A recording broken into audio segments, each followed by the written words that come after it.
Hello everyone, যদি তোমরা বিশ্বভারতী থেকে পাস আউট হয়েছ এবং মাইগ্রেশন সার্টিফিকেটের দরকার, তাহলে কিভাবে মাইগ্রেশন সার্টিফিকেট পাবে সেই বিষয়ে আমরা এই ভিডিওতে কথা বলবো। সবার প্রথমে যেটা করতে হবে, 300 টাকা দিয়ে একটা ফি রিসিপ্ট কপি তোমাদের প্রিন্ট আউট বের করে নিতে হবে SBI কালেক্ট থেকে। তো SBI কালেক্ট থেকে কিভাবে তোমরা 300 টাকা পেমেন্ট করবে সেটা ভিডিও লাস্টে দেখিয়ে দেবো। আর তার সাথে লাগবে একটা ফাইনাল যে রেজাল্ট, মাস্টার্স হতে পারে, গ্র্যাজুয়েশন হতে পারে। তো ফাইনাল যে রেজাল্ট মানে যখন তুমি লাস্ট পাস আউট যখন হয়েছো তার সেই রেজাল্টের একটা কপি লাগবে, জেরক্স কপি, এবং সার্টিফিকেট অথবা নো ডিউজ। যদি সার্টিফিকেট না পেয়ে থাকো এত তাড়াতাড়ি, তাহলে নো ডিউজের একটা জেরক্স কপি লাগবে। আর হচ্ছে একটা ফর্ম লাগবে, মাইগ্রেশন সার্টিফিকেট ওটা পাওয়ার জন্য একটা ফর্ম দরকার হয়, যেটা ফিল আপ করে সাবমিট করতে হয়। এই ফর্মটা তোমরা ডিপার্টমেন্টের অফিস থেকেও পেয়ে যেতে। তো এই সার্টিফিকেট অথবা নো ডিউজ এবং পেমেন্টের রিসিপ্ট কপি এবং যে ফাইনাল রেজাল্ট সেইটার জেরক্সগুলোকে সবগুলোকে নিয়ে সেলফ অ্যাটেস্টেড করে নেবে এবং যে ফর্মটা নেবে সেটা ফিল আপ করে নেবে। আর যদি তোমরা একাধিক ডিপার্টমেন্টে পড়াশুনো করে থাকো, দুরকম ধরো ডিপার্টমেন্টে পড়েছো, কোথাও গ্র্যাজুয়েশন করেছো, কোথাও মাস্টার্স, তাহলে লাস্ট যেখান থেকে তুমি পাস আউট করছো সেই ডিপার্টমেন্ট এবং ভবনের নাম সেখানে মেনশন করবে এবং সেই ইয়ারটা সেখানে মেনশন করতে হবে। তো এই সমস্ত ডকুমেন্টগুলো নিয়ে তুমি তোমার ডিপার্টমেন্টে গিয়ে সাবমিট করবে। ডিপার্টমেন্ট থেকে এক্সাম সেকশনে পাঠানো হয় এবং মোটামুটি 3 থেকে 4 দিন টাইম নেওয়া হয়। আমার ক্ষেত্রে আমি মোটামুটি 4 দিন পর গেছিলাম, পেয়ে গেছিলাম। তো অনেক সময় 2 দিন পরেও হয়ে যায়, সেটা তোমরা খবর নিতে পারো।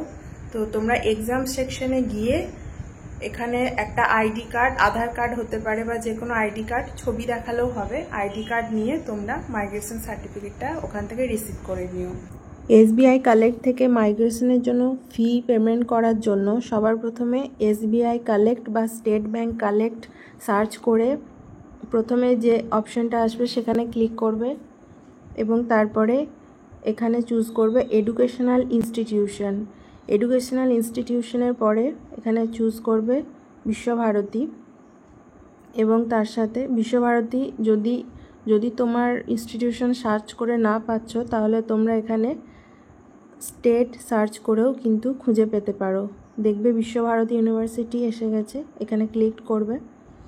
ক্লিক করার পরে পেমেন্ট ক্যাটাগরি অপশনে যাবে। পেমেন্ট ক্যাটাগরিতে এখানে অপশন থাকবে MISC রিসিপ্ট, ঠিক আছে। তো এখানে তোমার নাম দেবে ক্যাপিটালে, তারপরে নেম অফ ফাদার নেম দেবে, পারপাস অফ ডিপোজিটে এখানে মাইগ্রেশন বলে সার্চ করবে। তো মাইগ্রেশন অ্যান্ড TC ফি এই অপশানটা চুজ করবে। তারপরে রিমার্ক দিয়ে দেবে, মোবাইল নাম্বার দিয়ে দেবে, অ্যামাউন্ট এখানে 300, রিমার্ক দিয়ে দেবে 300। তারপরে এখানে মোবাইল নাম্বার দেবে এবং মোবাইল নাম্বারটা আরেকবার কনফার্ম করতে হবে। তারপরে একটা ইমেল ID দিয়ে দেবে। তারপর I have read and agreed এখানে টিক দিয়ে দেবে। তারপরে এখানে ক্যাপচাটা দিয়ে তারপরে নেক্সট করলেই কিন্তু অনলাইনে বা ক্রেডিট কার্ড দিয়ে, ডেবিট কার্ড দিয়ে বা UPI দিয়ে পেমেন্ট করে নিতে পারো। পেমেন্ট করার পরেই দেখবে একটা প্রিন্ট করার অপশান আসছে, যেটা তোমরা ডাউনলোড করে নিতে পারো এবং ওটা প্রিন্ট করে নিতে পারো। তো সেই যে প্রিন্টটা পাবে সেটা তোমরা মাইগ্রেশনের যে আদার্স ডকুমেন্টগুলো আছে তার সাথে অ্যাটাচ করে সাবমিট করবে।